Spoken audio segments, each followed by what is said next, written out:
ہمارے میزبان کو پتہ چلا تو اس نے اپنے نوکر کو بھیج کر دوائی منگوا لی۔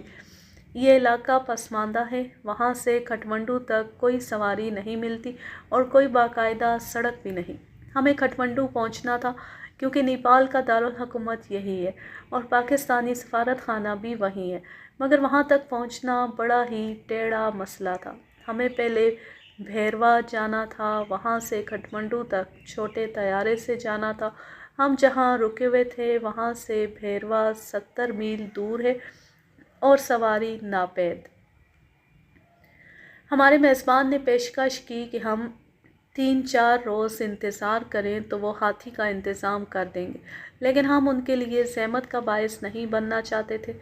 ہم نے بھیروا تک کا سفر 70 میل پیدل طے کرنے کا فیصلہ کر لیا۔ ہمارے پاس جو ہندوستانی روپے بچ گئے تھے وہ نیپالی کرنسی سے تبدیل کرائے۔ اس طرح ہمارے پاس 76 نیپالی روپے ہو گئے۔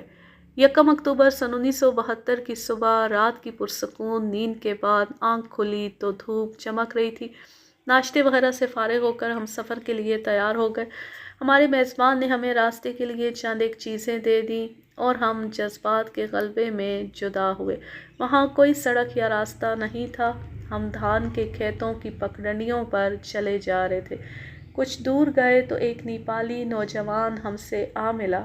تعارف ہوا تو ہم نے اسے بتایا کہ ہم سیاح ہیں اور نیپال کے دیہاتی علاقے دیکھتے پھر رہے ہیں۔ وہ ہمیں گھل مل گیا اور کچھ دور تک ہمارے ساتھ گیا۔ اس کا گاؤں آ گیا۔ اس نے ہمیں اپنے گاؤں چلنے کی دعوت دی، لیکن ہم رکنا نہیں چاہتے تھے۔ اس کا شکریہ ادا کر کے چلتے گئے۔ ہمارے سامنے بڑی لمبی مسافت تھی، بہت دور تک نکل گئے، کوئی اور گاؤں نظر نہ آیا۔ پیاس سے حلق میں کانٹے چبھنے لگے، پانی کا نام و نشان نہ تھا، نہ کوئی گاؤں نظر آتا تھا۔ آخر ایک گاؤں دکھائی دیا، وہاں گئے تو کوئی انسان نظر نہ آیا۔ میں نے ایک جھونپڑے کے اندر جھانکا تو اندر سے ایک نوجوان لڑکی نکلی اور بھاگ گئی۔ وہ ہم سے ڈر گئی تھی۔ مان بعد ایک ادھیڑ عمر عورت آ گئی۔ میں نے اسے اشارے سے بتایا کہ پانی پئیں گے۔ اس نے پانی پلا دیا۔ لڑکی واپس آ گئی اور ہمارے پاس کھڑی ہو گئی۔ ہم پھر چل پڑے۔ دن بھر کی پا پیادہ مسافت ہمیں ایک قصبے میں لے گئی جو تحصیل ہیڈ کوارٹر بھی ہے۔ سورج غروب ہو رہا تھا۔ ہم نے ایک ہوٹل سے دودھ اور جلیبیاں کھائیں۔ رات گزارنے کا مسئلہ اس طرح حل کیا کہ چھوٹی سی ایک مسجد میں چلے گئے اور پیش امام کو بتایا کہ ہم پاکستان کے مسافر ہیں اور رات مسجد میں گزارنا چاہتے ہیں۔ انہوں نے خندہ پیشانی سے اجازت دے دی۔ ہم نے غسل کیا، عشاء کی نماز پڑھی اور اس کے بعد کھانا جو آنا شروع ہوا تو ختم ہونے میں نہیں آتا تھا۔ نہ جانے کتنے مسلمان بھائی گھروں سے کھانا لے آئے، اس میں سے ہم 1/4 بھی نہ کھا سکے۔ لوگ ہمارے ارد گرد جمع ہو گئے اور پاکستان کی باتیں پوچھنے لگے۔ وہ ہماری سنتے رہے اور اپنی سناتے رہے۔ مسجد سے ملحق مدرسہ تھا، اس کے برآمدے میں ہمارے لیے ایک بڑے تخت پر گدے بچھا دیے گئے اور جب ہمارے تمام میزبان رخصت ہو گئے تو ہم سو گئے۔